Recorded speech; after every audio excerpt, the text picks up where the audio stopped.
सबसे पहले हम गूगल पर सर्च करेंगे incometax.gov.in। सर्च करने के बाद हमारे सामने इस तरह से वेबसाइट ओपन हो जाएगी। वेबसाइट ओपन होने के बाद जो हमारी वेबसाइट है उसका इंटरफेस कुछ इस तरह का होगा जैसा आपको दिख रहा है। उसके बाद हमें जो ये ऑप्शन आ रहा है ई वेरीफाई रिटर्न, लिंक आधार स्टेटस और लिंक आधार कार्ड, तो हमें लिंक आधार कार्ड वाले ऑप्शन है इसको हम सिलेक्ट करेंगे। इस पर क्लिक करने के बाद लिंक आधार कार्ड वाले ऑप्शन को जैसे ही मैंने सिलेक्ट करता हूँ उसके बाद वेबसाइट ये थोड़ी रन होती है। पेज लोडिंग होने के बाद इस तरह से जो हमारी वेबसाइट है उसका इंटरफेस आपके सामने आ जाएगा। उसके बाद जो पहला ऑप्शन आता है हमारा पैन कार्ड वाला, तो पैन कार्ड इसके अंदर हम नंबर टाइप करेंगे पैन कार्ड के। पैन कार्ड नंबर फिल करने के बाद हम आधार नंबर भी इसके अंदर फिल करेंगे। आधार नंबर और पैन कार्ड हमें अच्छी तरह से डालने हैं ताकि कोई भी मिस्टेक नहीं हो। उसके बाद आधार कार्ड नंबर और पैन नंबर दोनों डालने के बाद हम स्क्रॉल कर नीचे चले जाएंगे। आधार नंबर और पैन नंबर अच्छी तरह से टाइप करने के बाद मैं स्क्रॉल कर नीचे चले जाता हूँ और उसके बाद जो वैलिडेट वाला जो ऑप्शन है वैलिडेट वाले ऑप्शन को मैं सिलेक्ट करूंगा। जैसे ही मैं इसको सिलेक्ट करता हूँ नेक्स्ट स्टेप ओपन हो जाएगी। उसके बाद हमें कंटिन्यू टू पे वाले ऑप्शन को सिलेक्ट करना है। कंटिन्यू टू पे वाले ऑप्शन को सिलेक्ट जैसे ही मैं करता हूँ उसके बाद हमें पैन नंबर दोबारा से इसके अंदर डालना होगा और पैन नंबर डालने के बाद हम कंफर्म पैन नंबर टाइप करेंगे। इस तरह से हम दोनों कॉलम में हम अच्छी तरह से पैन नंबर डाल देंगे। उसके बाद जो हमारा रजिस्टर्ड मोबाइल नंबर है जिसमें आधार कार्ड हमारा लगा हुआ है जिस नंबर से, और उसी नंबर से हमारा पैन कार्ड भी रजिस्टर है, तो ये नंबर हमें टाइप करने हैं इसके अंदर जिसके अंदर हमारा मोबाइल नंबर रजिस्टर्ड है, आधार कार्ड और pan card. Mobile number type करने के बाद हमें जो कंटिन्यूटी वाला जो ऑप्शन आता है इसे हम सिलेक्ट करेंगे। कंटिन्यू करने के बाद हमारे सामने इस तरह से इंटरफेस आ जाएगा जिसके अंदर हमारा जो रजिस्टर्ड मोबाइल नंबर है उस पर ओटीपी चला जाता है। ओटीपी आने के बाद हम इसके अंदर ओटीपी फिल करेंगे। ओटीपी नंबर फिल करने के बाद इस तरह से हमारा जो कॉलम है वो फिल हो जाएंगे और उसके बाद हम कंटिन्यूटी पर क्लिक कर देंगे। उसके बाद जो हमारा पैन नंबर है यानी कि जो हमारा ये वेरीफाई हो जाएगा और उसके बाद हमें कंटिन्यू करना है। कंटिन्यू करने के बाद हमारे सामने जो वेबसाइट है उसका इंटरफेस कुछ इस तरह का होगा।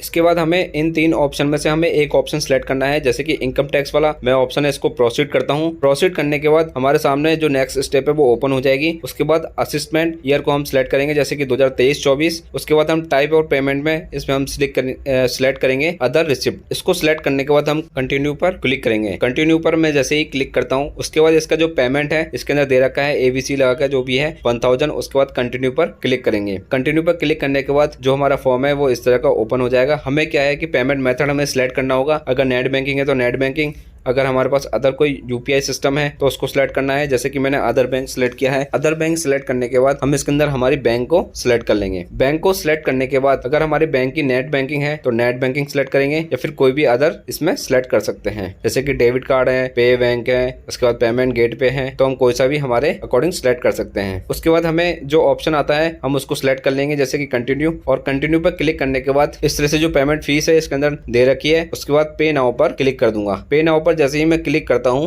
उसके बाद जो हमारा पेमेंट वाला यानी कि पे नाउ पर जैसे ही मैं क्लिक करूंगा तो उसके बाद ये इन्फॉर्मेशन आएगी, उसको हम आई एग्री कर देंगे। उसके बाद सबमिट टू बैंक पर क्लिक कर देंगे। सबमिट टू बैंक पर क्लिक करने के बाद ये प्रोसेस होता है और प्रोसेस होने के बाद ये हमारा जो फॉर्म है आगे बढ़ जाता है। उसके बाद इस तरह से हमारे सामने इंटरफेस होगा। हमें जो हमारा पेमेंट मेथड है इसको हमें सिलेक्ट करना है, तो इसमें से हम QR कोड वाला ऑप्शन सिलेक्ट कर लेंगे। उसके बाद सिलेक्ट योर QR कोड पर इस पर क्लिक कर हम QR कोड जनरेट कर देंगे, यानी कि भीम UPI वाला इसके अंदर ऑप्शन दे रखा है। उसके बाद मेक पेमेंट फॉर 1000, जो इसके अंदर फीस लगी हुई है हमारी 1000, यानी कि अब जो चार्ज है गवर्नमेंट ले रही है 1000, तो ये हमें चार्ज पे करना होगा। इसके बाद ही हमारा जो आधार कार्ड है और हमारा पैन कार्ड है ये दोनों लिंक हो पाएंगे। उसके बाद मेक पेमेंट फॉर वाला जो ऑप्शन है इस पर मैं क्लिक करूंगा। क्लिक करने के बाद जो हमारा QR कोड है वो हमारे सामने जनरेट हो जाएगा। उसके बाद हमें क्या करना है कि जो हमारा फोन पे है या फिर हमारा पेटीएम है उसको निकालने के बाद हमें उसमें स्कैन करना होगा, और स्कैन करने के बाद हम पेमेंट फीस इसके अंदर पे कर देंगे। पे करने के बाद ये लोडिंग होता है, यानी कि कुछ प्रोसेस होता है और इस तरह का इंटरफेस हमारे सामने आ जाएगा जैसे कि सक्सेसफुल हमने चालान इसका कर चुके हैं। उसके बाद जो हमारी पेमेंट फीस की जो रसीद है हमें उसको डाउनलोड करने के लिए जो डाउनलोड वाला जो ऑप्शन आ रहा है हमारे सामने इस पर डाउनलोड क्लिक कर हम पेमेंट फीस रसीद को हम डाउनलोड कर लेंगे। उसके बाद हमारा जो पेमेंट है इसमें हमने अपलोड कराया है ये पेमेंट हमारा 2 या 3 दिन के अंदर हमारा वेरीफाई हो जाएगा। ज्यादा से ज्यादा मैक्सिमम 7 डेज लग जाएंगे।